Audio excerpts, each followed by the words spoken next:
బహుశా అతను అనారోగ్యంతో లేడు. ఎందుకు? నాన్న, ఎందుకు కంగారు పడుతున్నావు?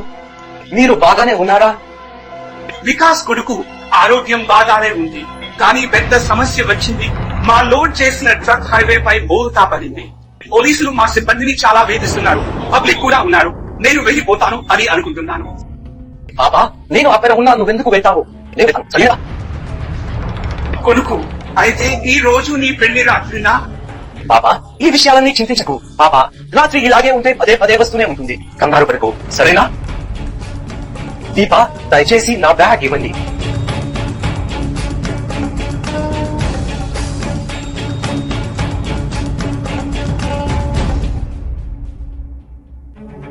దేవుడా, మీలాంటి అల్లుడు నేను గతంలో ముత్యాలు దానం చేసి ఉంటాను. నువ్వు నా ఉబ్బసం కాదు, నా కొడుకు, నా కొడుకు. తండ్రి, చింతించకండి, అంతా బాగానే ఉంటుంది.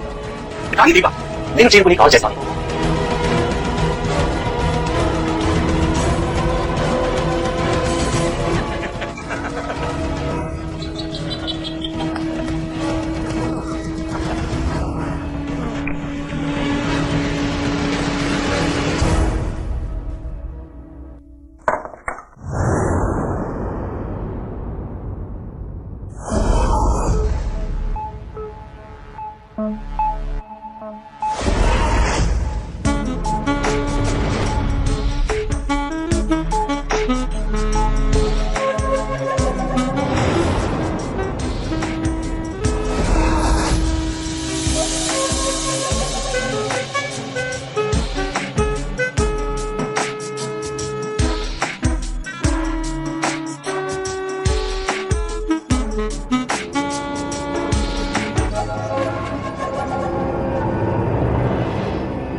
అన్ని తరువాత ఏమి జరుగుతుంది?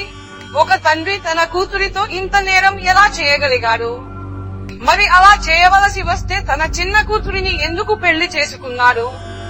మరి ఆలోచించాల్సిన విషయానికి ఏంటంటే, కూతురు కూడా అతనితో ఏకీభవించింది. హలో, నేను పింకీ సింగ్ కి స్వాగతం. మీకు ఇష్టమైన కార్యక్రమం క్రైమ్ ప్రపంచంలో జ్ఞానం. తండ్రి కూతుళ్ల మధ్య జరిగిన ఈ అనైతిక బంధం గురించి తెలుసుకోవాలంటే కొంతకాలం వెనక్కి వెళ్లాల్సిందే.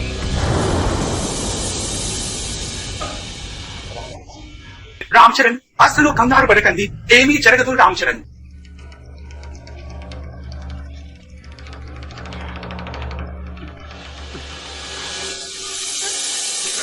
ప్రకాష్, అవును, మీరు కూడా ఉన్నారు.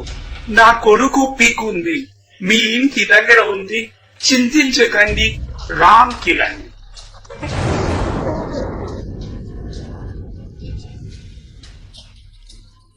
నేను నా స్వంత కూతురి కంటే మీ కూతుర్ని ఎక్కువగా ప్రేమిస్తాను. నేను అతనిని చాలా జాగ్రత్తగా చూసుకుంటాను. నేను ప్రామిస్ చేస్తున్నాను. రామ్ చరణ్, నేను వెళ్లిన తర్వాత మీరు ఏమి చెప్పినా మీ గురించి ఒక్కటి గుర్తుంచుకోండి. వాడు ఏం చెప్పినా నమ్మకు. నీ తండ్రి అని అనుకోకు. కొడుకు, నాకు సహాయం చేస్తావా? రామచంద్రన్, మీ హృదయాన్ని చింతించకండి, సంతోషంగా ఉండండి. రామచంద్రన్,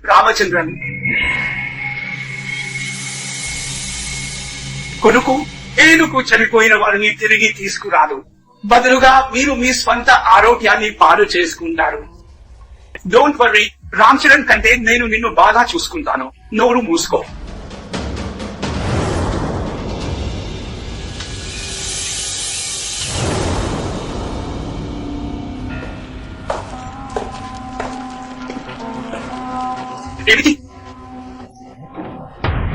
పాప, నేను ఎక్కడైనా మొదలు పెడతాను. అత్త ఎప్పుడైనా రావచ్చు. అది చూస్తే అపవాదు వస్తుంది. ఈ రోజు మీరు ఎంత అసభ్యంగా ఉన్నారు. ప్రకాష్, మీరు అరే వినండి, అయితే ఎంతకాలం అమ్మాయిని మీ ఇంట్లో ఉంచుకోగలరు? ఇప్పుడు పెద్దయ్యాక పెళ్లి చేసి బయటకు కూడా వెళ్ళొద్దు. ప్రజలు అన్ని రకాల వస్తువులను తయారు చేస్తారు. ఉన్నాయి. హేజీ, నేను ఈ విషయాల గురించి చింతించను, అర్థం చేసుకున్నాను. మరియు నేను ఎవరికీ భయపడను. నీకు భయం లేదా? అయితే సమాజం అని ఏదైనా ఉందా లేదా? మరియు మనం సమాజంలో మాత్రమే జీవిస్తున్నాము, అడవిలో కాదు. అతను జంతువులలా మాట్లాడతాడు. అయితే ఇందులో మంచి అబ్బాయి ఎక్కడ దొరికాడు? ఇప్పుడు తల్లిదండ్రులు తమ అమ్మాయి కోసం అబ్బాయి కోసం వెతకడం ఎప్పటి నుండి ప్రారంభించారు? అవును, నేటి అమ్మాయిలు వారి స్వంత ఎంపిక ప్రకారం జీవిత భాగస్వాములను కనుగొంటారు. నీకు ఏ అబ్బాయి అయినా నచ్చితే చెప్పు, మా నాన్నతో నీకు పెళ్లి చేస్తాను.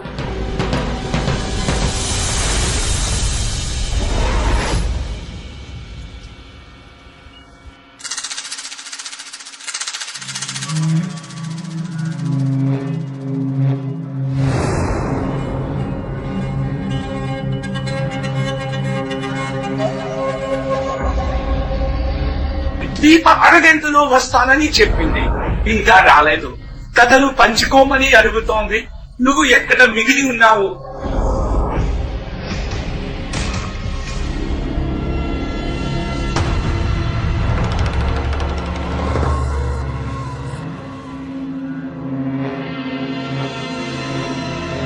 రా కొడుకు. అవును బాబా, నేను నీతో మాట్లాడుతున్న వికాస్ ఇతరే. నమస్కారం మామయ్య. హలో కొడుకు, కూర్చో. అవును సార్. మీరిద్దరూ ఒకరినొకరు ప్రేమిస్తున్నారని, పెళ్లి చేసుకోవాలనుకుంటున్నారని దీప మీ గురించి చెబుతుందా? అవును మామయ్య. చూడు కొడుకు, నా కూతురిపై నాకు పూర్తి నమ్మకం ఉంది. ఆమె ఎప్పుడు ఎలాంటి తప్పుడు నిర్ణయం తీసుకోలేదు. అవును, ఏం జరిగింది?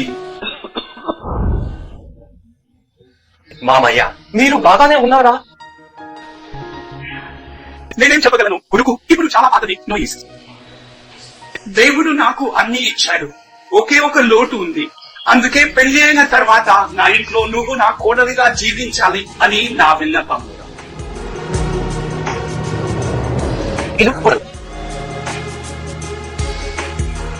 అవును, నాకు తెలుసు. ఈ నిర్ణయం ఎవరూ తీసుకోరు. అయితే ఏం చేయాలి?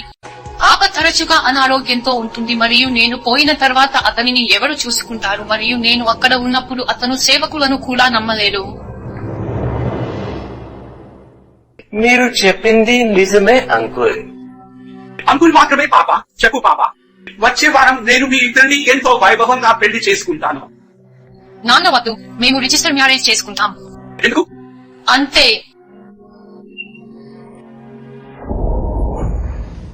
తండ్రి లేదా బాబూజీ, ఇవి విన్న తర్వాతే మనకు గుర్తుకు వచ్చేవి. ప్రేమ, భక్తి వస్తాయి. అయితే ఈ సంబంధాన్ని వేద్ ప్రకాష్ మాత్రమే కాకుండా దీప కూడా ఇబ్బంది పెట్టాడు. వేద్ ప్రకాష్ మరియు దీప ఎప్పటికీ విడిపోకూడదనే ప్రణాళికతో వారిద్దరూ వికాస్ ను వివాహం చేసుకున్నారు. అయితే ఇది కేవలం ప్రదర్శన యొక్క వివాహం. ఇందులో దీపకు తన భర్త పట్ల ఆసక్తి లేదు. కానీ అలాంటి సంబంధాలు వృద్ధి చెందినప్పుడు అవి నేరాలకు దారితీస్తాయి. అటువంటి సంబంధం యొక్క ఫలితం ఏమిటి? దీప అత్తమామల మధ్య ఉన్న అక్రమ సంబంధం దీపా భర్త వికాస్ కు తెలుస్తుందా? కథలో కొత్త ట్విస్ట్ ఏమైనా ఉంటుందా? చూద్దాం.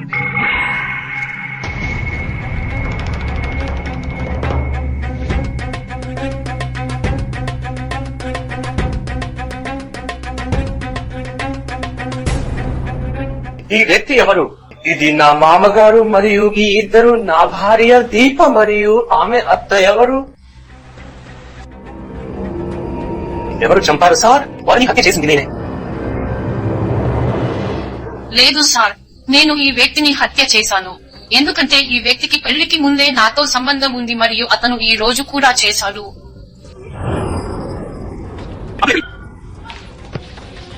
నువ్వు నన్ను తిరస్కరిస్తావని చెప్పు. నిన్ను విడిచిపెట్టడానికి నేను చేయి పట్టుకోలేదు. అందుకే వికాస్ తో పెళ్లి చేసుకోలేదు. మీతో మా సంబంధం కొనసాగుతోంది మరియు నేను మీతో పెళ్లి రాత్రికి ప్లాన్ చేశాను కాబట్టి ఇది జరిగింది. ఇది నా అతి పెద్ద మూర్ఖుడు. కానీ నా భర్త చాలా మంచివాడు. నేను ఇప్పుడు అతన్ని మోసం చేయలేను. సరే, మీరు అతనికి ద్రోహం చేయలేరు. మీరు నన్ను నిషేధిస్తారు. నోయిస్.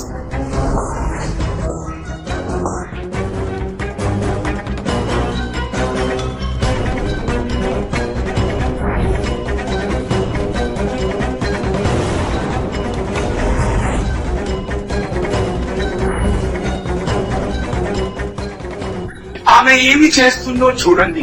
వేచి ఉండండి మిత్రమా. మీరు చాలా కాలం క్రితం నాకు ఇలా చేసి ఉండాలి. అవసరం.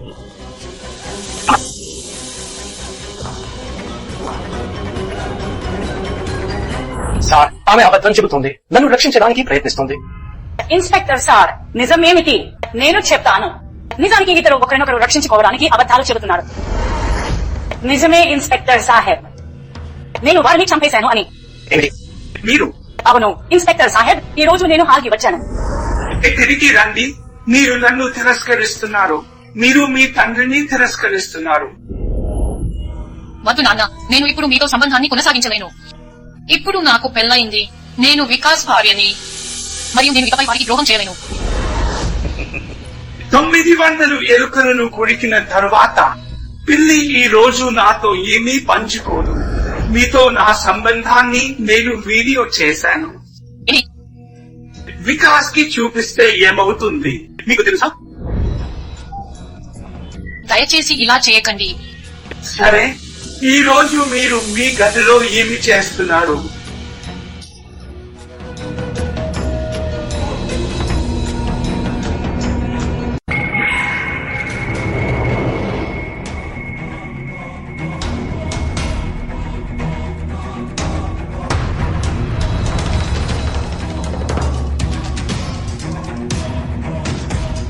హే మిస్టర్ మాన్, ఈ ప్రకాష్, నీ మాటలన్నీ విన్నాను. నువ్వు ఇంత నీచమైన వ్యక్తివని నాకు తెలియదు. మా తమ్ముడి నుంచి ఇలాంటి చెడు ప్రవర్తన ఊహించలేదు. నువ్వు ఏ పాపం చేసినా నీ పాపాల కుండ నిండిపోయింది. ఇప్పుడు నీ పాపాలకు నేను నిన్ను శిక్షిస్తాను.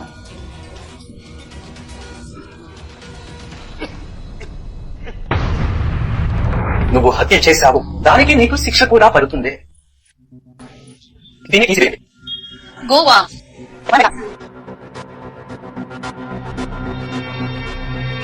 ఇదంతా నీకు జరిగింది. ఇంతకీ దాని గురించి నాకు ఎందుకు చెప్పలేదు? ఎందుకంటే నేను నిన్ను కోల్పోతానని భయపడ్డాను.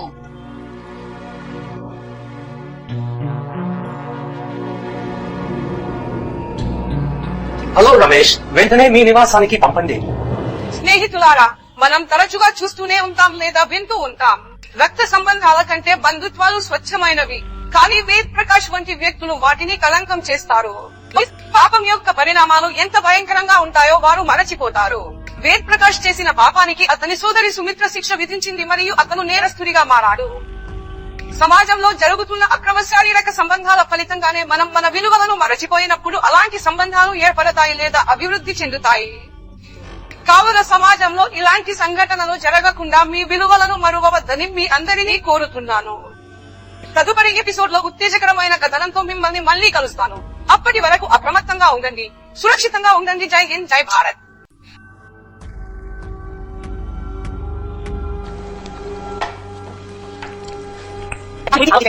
ఓడిపోతే రాజీ పడవలసి వస్తుంది. నేను ఓడిపోతాను. కానీ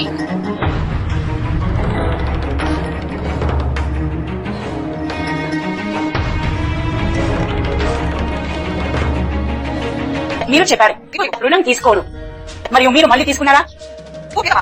అప్పుతో ఇల్లు నడుస్తుందా? ఇంటికి రాగానే గురక పెట్టి నిద్రపోయేవాడు బుద్ధుడు. నీ కోరిక ఏమిటి? అవును, అతని దగ్గర అంత డబ్బు ఉంది అంటే అది నీదే. అరే, ఆ డబ్బుతో ఏమవుతుంది? జీవితం ప్రతిసారి కొంచెం మెరుగుపడుతుంది. జీవితం అంటే ఆనందించడమే. వాడిని ఎవరు చంపారు? నీ మీద ఎందుకు?